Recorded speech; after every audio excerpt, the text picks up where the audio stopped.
Hello students. आज हम लोग कोऑर्डिनेशन कंपाउंड के लेक्चर 41 में डिस्कस करेंगे ज्योमेट्रिकल आइसोमेरिज्म पर। इससे पिछले लेक्चर में हम लोग ने स्ट्रक्चरल आइसोमेरिज्म पर बेस्ड प्रॉब्लम्स देखे थे। तो हम लोग ज्योमेट्रिकल आइसोमेरिज्म से पहले हम लोग शुरू करते हैं स्टीरियो आइसोमेरिज्म।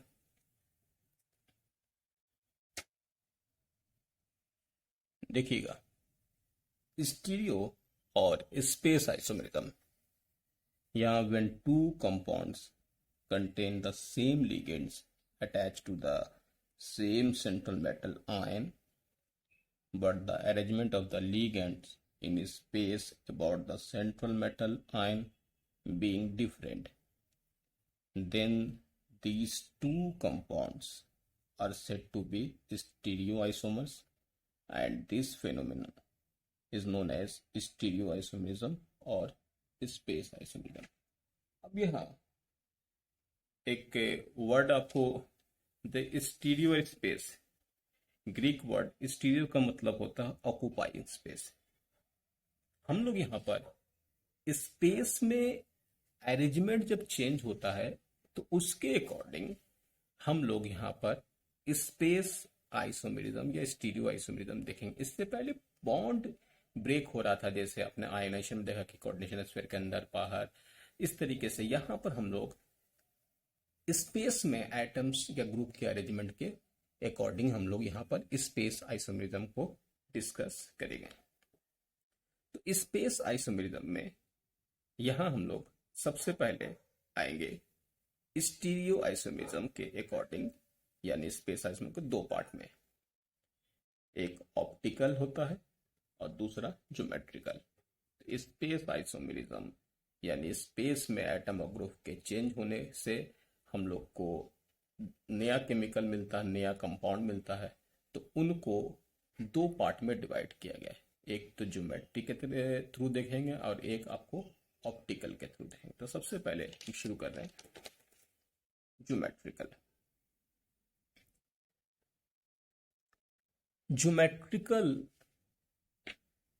ज्योमेट्रिकल और सिस ट्रांस आइसोमेरिज्म, यहां देखिएगा भी बहुत ज्यादा इंपॉर्टेंट है। This isomerism is due to ligands occupy different positions around the central metal atom or ion. The ligand occupy around the central metal atom or ion. The ligand occupy positions either adjacent or opposite, ये important to one another. This type of isomerism is also known as cis trans isomerism. होता क्या है कि metal से जो bonded chemical होगा उनकी position जब चेंज होती है तो उनकी प्रॉपर्टीज भी चेंज हो जाती है और उसी के अकॉर्डिंग एक नया आइसोमर वहां पर डेवलप होता है, जिसको हम लोग ज्योमेट्रिकल सिस ट्रांस। ज्योमेट्रिकल का मतलब यहाँ पर हम लोग एक और भी शॉर्ट फॉर्म में समझेंगे, एंगल में चेंज हो जाना। जब एक एटम किसी, अभी फिलहाल एक स्ट्रक्चर में कुछ एंगल पर है और वो चेंज होने के बाद दूसरा कोई एंगल बनाता है, तो उसको एक एग्जांपल से समझिएगा। जैसे मैंने यहाँ एक बॉन्ड ले लिया है, ये ऐसे देखिएगा, ये है बीच में सेंट्रल मेटल, ये सेंट्रल मेटल हो गया, ये बॉन्ड मान लो, ये बॉन्ड हो गया, ठीक है, ये बॉन्ड हो गया, एक जैसा मानो, इसको ऐसे कर, ये ऐसा हो गया। यहां आपके पास लीगेंड है, एक जैसा लीगेंड हम मान लेते हैं। यहाँ ये ब्लू वाले, इनको ही ब्लू ही मानो, ये ऐसे हो गए, ये ऐसे ले लो,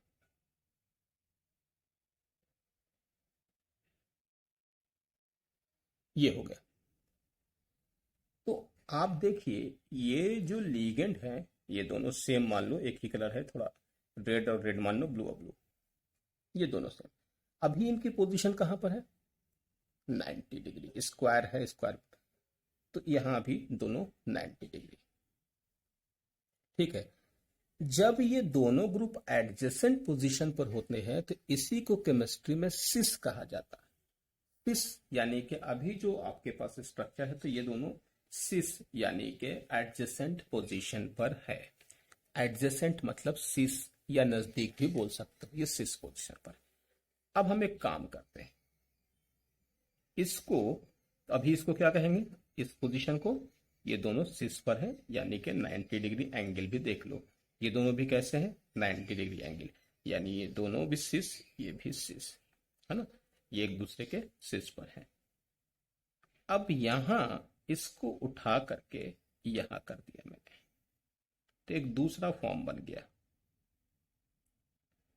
अब देखिए इन दोनों के बीच का एंगल कितना हो गया 180, और इनका और इनका भी हो गया 180।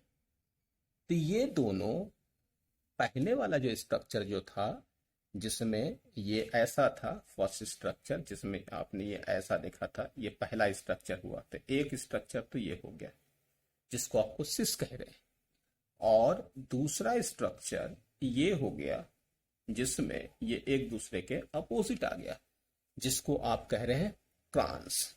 ट्रांस का मतलब होता है अक्रॉस या अपोजिट, यानी एक इस छोर पर होगा दूसरा दूसरे पर, तो ये हुआ ट्रांस। तो पहला वाला सिस था जिसमें एडजेसेंट था, दूसरा वाला ट्रांस था, तो ये एक दूसरे का ज्योमेट्रिकल आइसोमेरिज्म। देखिए यहाँ पर एंगल कितना है 180, और यहाँ पहले कितना था 90।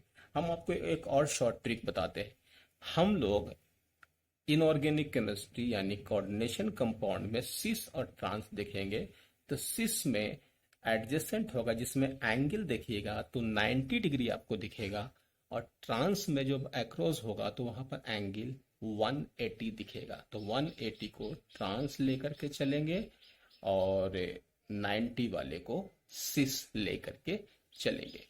तो ये आपके पास सिस और ट्रांस जो कि ज्योमेट्रिकल के अकॉर्डिंग दिखाया जाता है। तो एंगल में फर्क अगर होता है दो केमिकल में, एक केमिकल का एंगल जो अभी मैंने दिखाया 90 था, दूसरे में वही केमिकल जब इस पोजीशन पर आता 180, तो ये दोनों एक दूसरे का ज्योमेट्रिकल हो गया।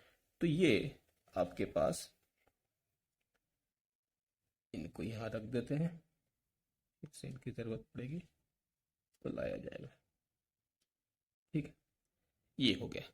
अब देखिए यहां उसी में देखिए ए और ए को एडजेसेंट पर रखा गया, देखिएगा यहाँ पर एडजेसेंट पर है। बी को भी कह सकते हैं, हम यहाँ पर ए को सिलेक्ट किया, आप बी को भी बोल सकते हैं, कोई दिक्कत नहीं। ए और ए एडजेसेंट पर है, ठीक है, ए और ए एडजेसेंट पर है। अब यहां पर देखिए कि ए की पोजीशन बी से एक्सचेंज कर ली गई। देखिए इसको कांस्टेंट रखा, ए और बी कांस्टेंट है, ए की पोजीशन बी से एक्सचेंज कर ली गई। जब ए की पोजीशन बी से एक्सचेंज करे तो बी वाला ऊपर आ जाएगा, ए वाला। अब देखिए वो कैसा आ गया, एक दूसरे के अपोजिट, तो इट इज ट्रांस, और ये एडजेसेंट है तो सिस होगा, यानी कि सिस और ये ट्रांस। तो यहां लिखा the ligands are coordinated to metal ion in same side, ये सेम साइड है इसलिए इसको हम लोग क्या कहेंगे सिस आइसोमर। और दूसरे में क्या लिखा है, the ligands are coordinated to metal ion in opposite side, it is called trans isomer. तो ये हो गया आपके पास सिस और ट्रांस, ये आपने पहचान लिया है ना। अब आते हैं कुछ और कॉम्प्लेक्स पर। इस एग्जाम्पल में अगर आप यहां देखें, बहुत ज्यादा इंपॉर्टेंट है कि geometrical isomerism is not possible in, कहां कहां पर ज्योमेट्रिकल आइसोमेरिज्म आपको देखना ही नहीं है, ये इंपॉर्टेंट है। फर्स्ट, कोऑर्डिनेटेड कॉम्प्लेक्स MA2 यानी कि जिसमें कोऑर्डिनेशन नंबर 2 होगा, लीनियर होता है जैसे आपने केमिकल बॉन्डिंग में पढ़ा है, MA2 यानी कि 2 सिग्मा बॉन्ड 2 है, तो AB2 टाइप का ज्योमेट्री पढ़ा था, तो यहाँ पर भी लीनियर है। अब आप बोलो कि डिफरेंट बना करके दिखा दो, तो ठीक है, MAB ले लिया माइनस, बोलो दूसरा भी बना देते हैं इसका, MB ये ले लिया। अब ये दोनों ज्योमेट्रिकल आइसोमेरिज्म नहीं हुआ। एक्चुअल में यहाँ पर अगर आप एंगल देखें तो ये भी 180 है और इट इज ऑल्सो 180। तो यहाँ एक बात यह है कि इस केस में सिस तो बन ही नहीं सकता, कोऑर्डिनेशन नंबर 2 में सिस तो बन ही नहीं सकता, है ना। तो आप यहाँ पर एक वर्ड समझ सकते, in two coordinated complex there is no cis position. यहाँ पर सिस है ही नहीं, ये तो सिर्फ ट्रांस है। तो जब इसका दूसरा वाला फॉर्म बनेगा ही नहीं तो कभी भी आपके पास दो सेम लिगेंड हो या डिफरेंट हो तो उनका कभी भी दूसरी ज्योमेट्री नहीं बनेगी। ध्यान रखिएगा, ज्योमेट्री के लिए एडजेसेंट और एंटी यानी अपोजिट दो फॉर्म दिखने चाहिए। किसी भी कंपाउंड में अगर है तो ही वो ज्योमेट्रिकल शो करता। तो पहली बात, coordination number 2 geometrical isomerism show नहीं करेगा। अब दूसरे वाले केमिकल में आइएगा, कोऑर्डिनेशन नंबर 3 में आपको याद होगा MAB3 वाला जो कंपाउंड था केमिकल बॉन्डिंग में, जिसको हम लोग ट्राइगोनल प्लेनर कह रहे थे।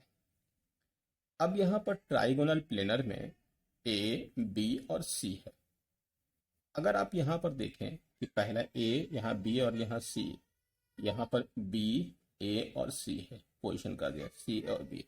अब इस वाले केस में आप यहाँ देखिएगा तो यहाँ पर एंगल कितना अभी भी 120, यहाँ भी 120, यहाँ भी 120। इस वाले में भी B और C के बीच में और यहाँ 120, एंगल तो एक ही जैसा है। तो ये तीनों आइडेंटिकल हुए। पोजीशन चेंज होने के लिए आपको मैंने कहा ना सिस और ट्रांस, तो यहाँ पर देखिए इनका जो ट्रांस पोजीशन है वो ये है, इनकी जो ट्रांसपोजिशन है वो ये है, और ये भी ट्रांसपोजिशन, ये तो खाली है। यानी कि कोऑर्डिनेशन नंबर 3 में ट्रांस वाली पोजीशन है नहीं, ये तो एडजेसेंट पर है। ये वाली पोजीशन और ये वाली ये, और यहाँ पर भी ये पोजीशन या ये पोजीशन और ये पोजीशन तो खाली है। यहाँ पर भी ये पोजीशन खाली है। तो आप यहाँ पर कर सकते हैं कि 3 coordinated complex all the coordination position are cis to each other, there is no trans। यहां पर ट्रांस तो होगा ही नहीं, सब एक दूसरे के सिस हैं। तो आप बताओ कि इनका दूसरा फॉर्म नहीं बनेगा। तो इस केस में कोऑर्डिनेशन नंबर 3 में भी कभी ज्योमेट्रिकल आइसोमेरिज्म शो नहीं करेगा। 4 में आते हैं, बहुत इंपॉर्टेंट है, देखिएगा कोऑर्डिनेशन नंबर 4 कॉम्प्लेक्स यानी टेट्राहेड्रल। जैसा कि आपको मालूम है कोऑर्डिनेशन नंबर 4 में दो फॉर्म होता है, स्क्वायर प्लेनर और टेट्राहेड्रल। अभी हम कोऑर्डिनेशन नंबर 4 का टेट्राहेड्रल का एग्जांपल ले रहे हैं। मैंने ऐसे केमिकल लिए हैं जिसमें चारों डिफरेंट है ताकि आपको दिखा सके ABCD। अब देखो A की पोजीशन चेंज करके BDC CBD इतने सारे अरेंजमेंट मैंने दिखा दिए। अब इनमें अगर आपसे पूछा जाए कि ये वाली जो पोजीशन है या कोई भी, ये टेट्राहेड्रल है, एंगल कितना होता है थीटा 109.28। जब ये 109.28 यहाँ पर भी है, यहाँ भी है, यहाँ भी है, जब सभी जगह पर ये 109.28 है तो इसमें तो एंगल चेंज हो ही नहीं रहा। और जैसे अगर हम यहाँ पर दिखाएं एक चीज और, अगर आपको इसको ऐसे देख लो कि ये ले लिया मैंने ऐसे करके, ये टेट्राहेड्रल है ना, ऐसे करके। अब ये इन दोनों के बीच की एंगल कितनी है 109.28, इनके बीच की एंगल कितनी है 109.28, इनके बीच की एंगल कितनी है 109.28। तो अगर ये वाली पोजीशन को यहां कर दो, अभी भी एंगल कितनी है 109.28, ये वाली इससे चेंज कर दो, अभी भी एंगल कितनी है 109.28। आप कहीं पर भी इसको इधर से चेंज कर दो, ये ऐसे हो गया, ये ऐसे हो गया। तो इस केस में जो भी आपके पास स्पेस में आप चेंज कर रहे हैं उससे किसी भी तरीके का एंगल चेंज नहीं हो रहा है, क्योंकि सारे एटम की स्पेस में आपके पास सिस और ट्रांस की पोजीशन नहीं है। तो आप यहां पर ये कह सकते हैं कि इसकी एंगल 109.28 हर जगह पर फिक्स, जैसे वहां पर दिखा रहे थे अभी कि एक 90 था एक 180 था, यहाँ पर तो एंगल चेंज हो ही नहीं रहा। तो आप यहाँ पर कह सकते हैं कि in 4 coordinated complexes all coordination positions are cis to each other, ये दूसरे सिस है, and there are no trans. ठीक है, यहां पर क्या है, ट्रांस नहीं है।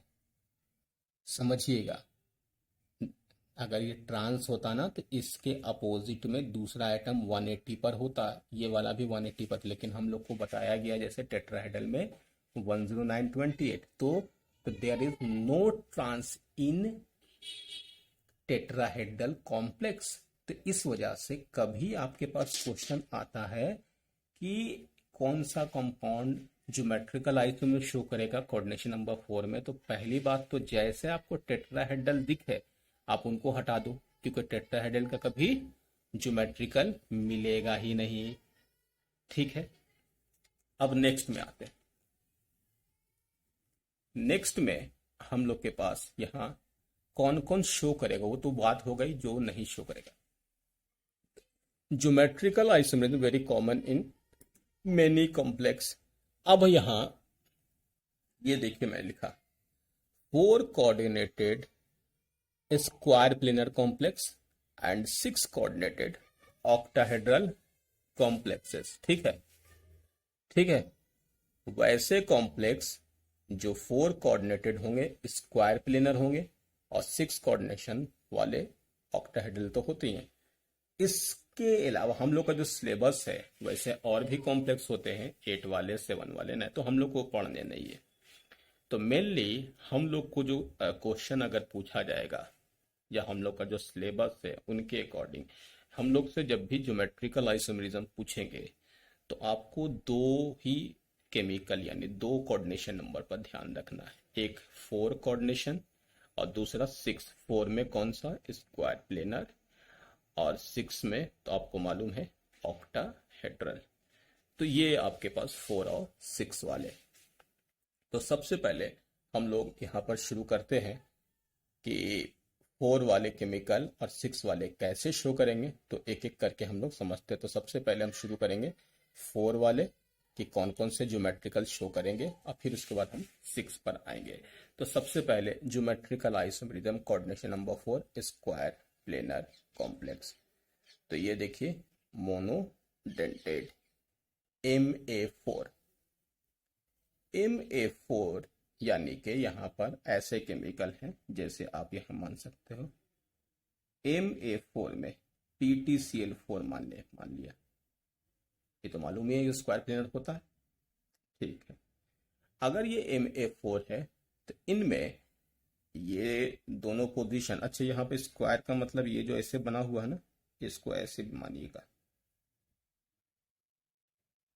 ए ए ए और ए, और यहाँ पर जो ये वाले हैं ये एम है, एम से यहाँ पर 2 ही तरीके का एंगल, हर एडजेसेंट वाला कितना होगा 90 डिग्री, हर एडजेसेंट वाला 90, यानी कि ये 90 और यहाँ पर ये वाला कितना होगा 180।